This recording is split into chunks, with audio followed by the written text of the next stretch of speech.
Hello friend, आज मैं SPD के बायोलॉजी का ऑब्जेक्टिव क्वेश्चन हर चैप्टर से हर टॉपिक इस वीडियो में आप लोगों के लिए बताने के लिए जा रहा हूँ। ऑब्जेक्टिव क्वेश्चन सबसे पहला क्वेश्चन है कि समान परिचय व चैप्टर।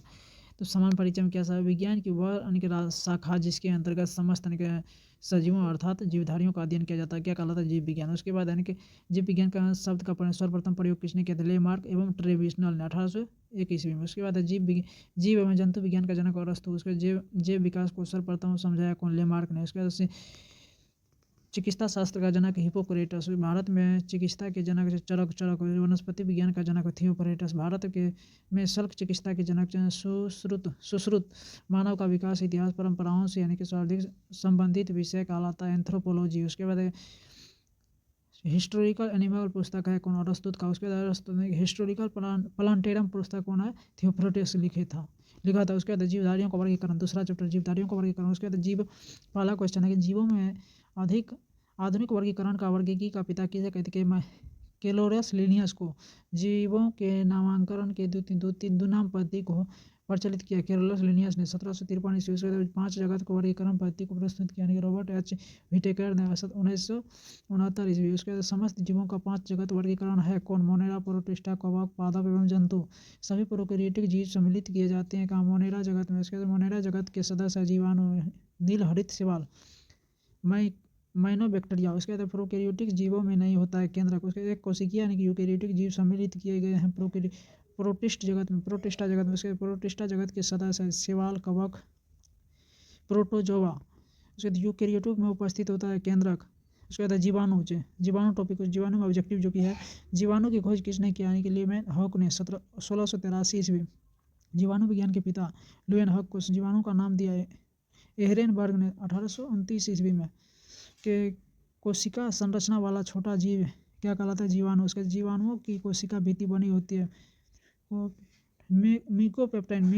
म्यूकोपेप्टाइन।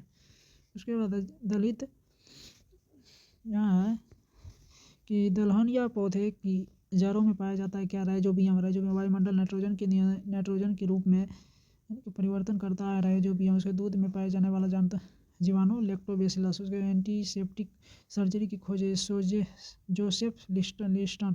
जीवाणुओं के कृत्रिम संवर्धन रॉबर्ट कोच ने। यानी कि जीवाणुओं के राइबोसोम का पता पाया जाता है 17 के। उसके बाद प्रोटोजोआ मतलब ऑब्जेक्टिव इसमें है क्या? प्रोटोजोआ होता है एक कोशिकीय जीव। उसके प्रोटोजोआ शब्द का सर्वप्रथम गोल्डफर्स ने प्रोटोजोआ संघ के जंतु है अमीबा, यूग्लिना, प्रोटोप्लाज्मोडियम, एंटोअमीबा, हिस्टोलिया का। उसके बाद हरा प्रोटोजोआ कहलाता है यूग्लिना। उस विषाणु से पहला संसार का सूक्ष्मतम जीव होता है विषाणु। उसके बाद विषाणु के अध्ययन को क्या कहलाता है? वायरोलॉजी। विषाणु की खोज इवानोव्स्की ने 1892 उसके साधारण सभी विषाणु बने होते प्रोटीन तथा न्यूट्रॉन अम्ल और आरएनए से। विषाणु का आकार 0.15 से 0.2 माइक्रोन। उसके बाद रासायनिक रूप में विषाणु होता है न्यूक्लियो प्रोटीन। अब है कोशिका विज्ञान से ऑब्जेक्टिव कि कोशिका की मूलभूत इकाई क्या कहते हैं? कोशिका। जीव की मूलभूत इकाई कोशिका की खोज रॉबर्ट हॉक ने 1665 ईस्वी में। कोशिका जीवन यानी कि जीवित कोशिकाओं की खोज ल्यूवेन हॉक ने। उस कोशिका का अध्ययन कहलाता है साइटोलॉजी। कोशिका सिद्धांत के प्रतिपादन किया था स्लाइडेन एवं स्वान ने 1839 में। उसके जीवाणु की संरचना एवं क्रियात्मक इकाई कहलाता है कोशिका 2 प्रकार की होती है प्रोकैरियोटिक यूकैरियोटिक। केंद्रक एवं केंद्रिका नहीं पाए जाते प्रोकैरियोटिक कोशिका में उसके केंद्रक एवं केंद्रिका उपस्थित होता है कहाँ? यूकैरियोटिक कोशिका में। उसके सबसे छोटी कोशिका कौन सा? माइकोप्लाज्मा गैलीसेप्टिकल जीवाणु के। उसके बाद है सबसे बड़ी कोशिका है शुतुरमुर्ग कांड। मानव शरीर की सबसे लंबी कोशिका है न्यूरॉन। उसके मानव शरीर में पाई जाने वाली सबसे बड़ी छोटी कोशिका यानी कि सेरिबेलम की ग्रेन्युलोस सेल की। उसके मानव शरीर में पाई जाने वाली सबसे बड़ी कोशिका अंडाणु। अब है कोशिका की संरचना से ऑब्जेक्टिव जीवन का भौतिक आधार क्या है? जीवधारु। उसको जीवधारु की खोज यानी कि डुजार्डिन ने जीवधारु का नामकरण उर्किंजन 1839 ईस्वी। उसके जीवधारु जीवन का भौतिक आधार है किसका? यानी कि हेक्सले के ने कहा जीवधारु सिद्धांत दिया था किसने? शुल्ज ने। पादप कोशिकाओं का बाहरी आवरण कहलाता है कोशिका भित्ति। उसको कोशिका भित्ति पाई जाती है केवल पादप कोशिकाओं में। उसके कोशिकीय भित्ति बनी होती है सेल्यूलोज की। उसके कोशिका झिल्ली पाई जाती है पादप एवं जंतु दोनों में। उसके बाद कोशिकाओं को एक निश्चित आकार एवं कोशिकांगों को सुरक्षित प्रदान करता है। कोशिका झिल्ली पर प्लाज्मा झिल्ली पर बनी होती है लिपिड एवं प्रोटीन से।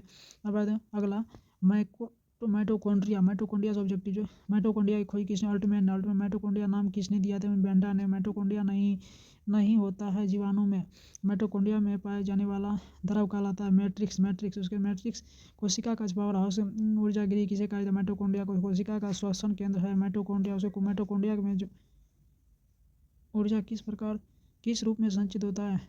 एटीपी के रूप में। उसके एटीपी का निर्माण है माइटोकॉन्ड्रिया में। एटीपी इकाई होता है किसका? ऊर्जा की। उसके क्रेब्स चक्र होता है कि माइटोकॉन्ड्रिया में। उसके क्रेब्स चक्र की खोज यानी कि हेंस क्रेब्स ने किया था। माइटोकॉन्ड्रिया का दिल कहलाता है क्रिस्टी। अगर आप लोग को वीडियो अच्छा लगे तो वीडियो को लाइक सब्सक्राइब कमेंट अवश्य करिए और वीडियो को शेयर अवश्य